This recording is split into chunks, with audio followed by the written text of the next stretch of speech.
Hello there. As expected, the Tories are doing a lot to whitewash Brexit, and now Labour is following, so we won't see any changes there in the near future. The UK Statistics Authority, or UKSA for short, is an authority reporting to the British Parliament, which is responsible, among other things, for ensuring that the government handles figures and data correctly. Now the UKSA has sent out a warning to the Conservative Party after Tory Minister Michael Gove recently said the UK had signed new trade deals with more than 70 countries, totaling more since the 2016 Brexit referendum than £800 billion. 70 deals, £800 billion.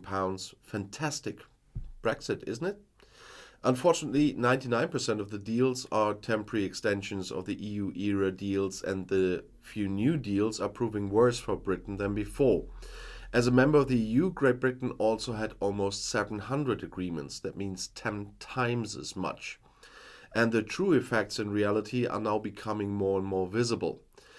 I have already given many examples on this channel, but let's start with a new one today to contradict Mr. Gove again, or the whole government. British game developers are struggling to find local talent to fill senior positions, and Brexit is largely to blame. The long arm of Brexit is still reaching into the UK economy years after the British Isles went crazy about closer ties with Europe. The economic fallout from Brexit has at least contributed to the UK's ongoing energy crisis, rising living costs, and a reduced tenure of two prime ministers. And it's also having a negative impact on the video game industry. Speaking to games industry, BBC recruitment platform Games Jobs Live saw a sharp drop in available jobs in the UK, where almost 200 job cuts have been made since November. In most positions have declined across the UK, with significant reductions in coding, design, and localization. Junior positions were particularly hard hit, with entry-level positions falling 31%, compared with just 2% for managerial positions. Experts told the BBC it's all likely due to the current economic uncertainty, as companies are unwilling to take risks for new talent. Most job postings require at least several delivered games. And the Games Jobs Live director Colin MacDonald said the current job cuts should be seen as a correction to the games industry due to the pandemic, with less investment and fewer acquisitions resulting in fewer jobs. Big tech companies are also laying off employees, which the numbers shows.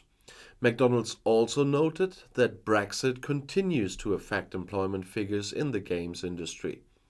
While Brexit has had a limited impact on the sales side, it has had a major impact on recruitment, as companies struggle to find enough talent in the UK, he said. As an industry, we should do more to develop staff internally by training and making sure salaries remain competitive, so we don't have to find as many seniors externally. And while the gender imbalance in the industry is a little better than it was before, we are still not doing nearly enough to attract more women to games or make the industry more accessible to those who aren't. What did he say about having a college degree on the games?